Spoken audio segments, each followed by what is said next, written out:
What's good, Commanders family, and welcome in to Next Man Up, a very special version of Next Man Up because we brought one of our brothers home. Noah Igbinoghene's in the building. Just put pen to paper. First thing first, brother. Congratulations on coming back to the Burgundy and Gold. How you feeling? I'm feeling blessed, man. It's great to be back, man. I'm excited to see what the future holds for this team, man. Man, we're excited to have you, man, because what a season you had. You were part of one of the better secondaries in the NFL.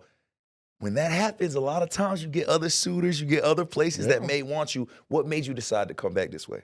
Honestly, just the leadership, the coaches, how we were being led, as a team, as players, and I felt like these coaches did a really good job of leading us as men, and it showed on the field. A lot of people said, didn't say what we were going to do this year, said what we was going to do this year, and and I feel like we exceeded all expectations, honestly, and all the work was put in here, behind the scenes in the meeting rooms.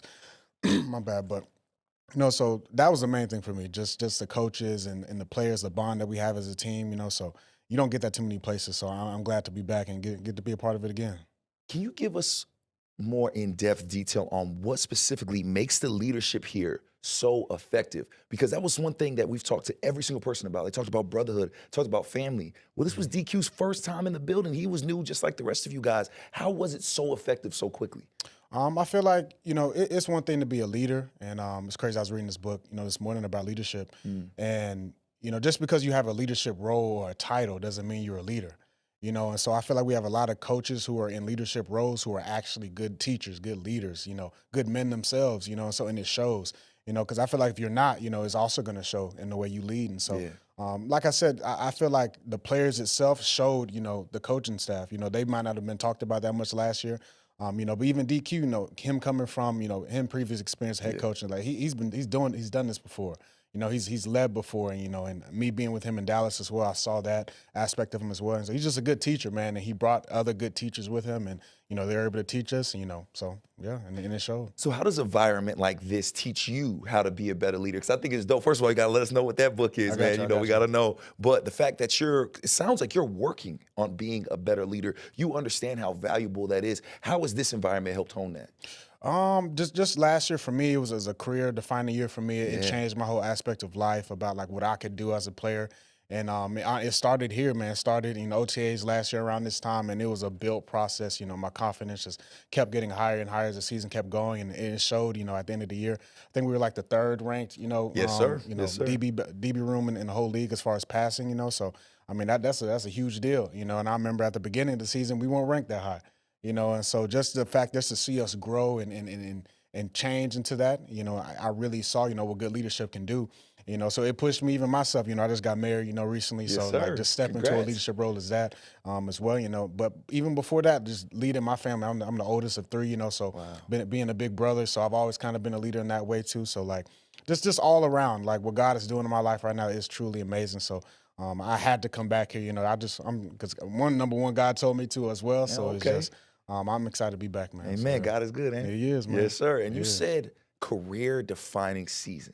That's what it was for you last year. What about the season was career-defining? And then second part of that question, define where you're at in your career right now for us. I feel like it was a stepping stone in the right direction. Coming from Miami, coming from Dallas, wasn't really playing that much. Right. So honestly, my confidence wasn't really, that high as a player. So just coming here last year and everything was just worked, everything was earned, and so.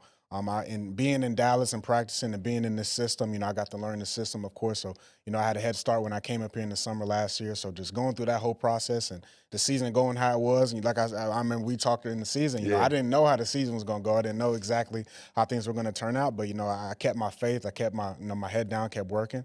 And, I felt like it was one of the best seasons, definitely my best season ever, I played a lot, started a lot of games, for these amazing coaches and stuff like that. So, I'm glad they even trusted me to even do that, So, like, I'm honored to be back as well and see a lot of new faces when I walk into the building, see a lot of the same faces as well, So, yeah, man, I'm excited to see, what the future has, man. And you earned it. You earned your spot. And you talk about those new faces in the building. We brought on some new guys, adding to an already potent defensive back room. We've lost a few guys as well. How excited are you to see what these new guys can bring? You got a Jonathan Jones. You got a Will Harris, man. Some real dogs. They've sat here as well. How excited are you to see how you guys can all work together and build that camaraderie up back again? Man, I'm super excited. Just like last year, everyone was new, new faces and all that. So we're going to get to do it again, So Got some new faces like Jonathan Jones, Will Harris. Jonathan's went to Auburn. I went to Auburn too. So we got a connection there too. So it's gonna be exciting just to talk to him. And he's experienced too. He's 32. Went to the Super Bowl. He's played a lot of ball, man. Been successful at a lot of places. So I'm honored just be in the room with him. Kind of we was talking about like Lattimore in the season, stuff like that. It's kind of the same thing. So I'm honored just to still be kind of young and be able to learn from those guys as well. So because I feel like that's another part of leadership is being able to learn as well, humble yourself. And not being, too like over dramatic by everything all the time, So, yeah, man. So I'm excited to see, him and, Will Harris and see, what we can all do together, and what we can create together. So, yeah. And this time around is different because last year you're still trying to figure things out, like you said, right? You didn't know what your role would be. Well, now you're coming into the second year. They've shown you they want to keep you here. They've brought you back. That's kind of different than what you've dealt with in your career. What do you think your role would be now? And do you feel that the approach to this offseason is a little different now that you're in this scenario?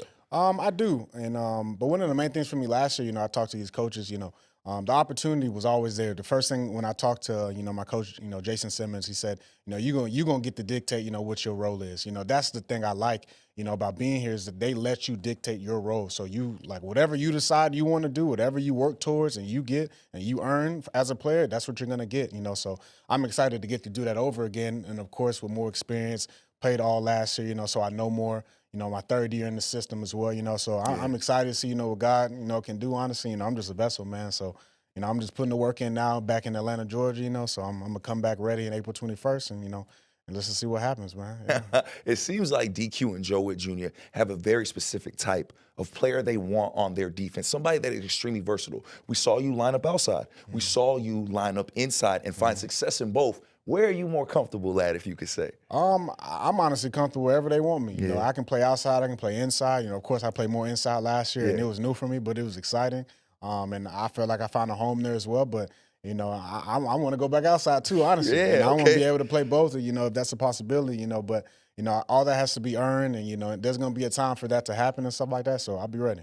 Yeah. And you talk about all of that has to be earned. I know you, man. You're a work ethic kind of guy. What are those things that you have been working on and that you look forward to working on this offseason to better hone that game and allow you to be able to go from inside to outside to anywhere on the field? I would say, I'm already fast, but of course, just keeping the same, like being consistent, not taking too much of a break off, keeping like your speed work, your strength training, your DB work, your drills and all that stuff, all of the fundamentals. Because, when you get here, your coaches are going to teach you, their way. You're going to learn the system and stuff like that. But I feel like all the little fundamentals now, that's what you need to be doing, like the footwork drills, the speed, like staying in the weight room, staying strong, little stuff like that. Because when you get here, you're going to train and do all that stuff too. So, but being ready for when that time comes, your body's good. So, yeah.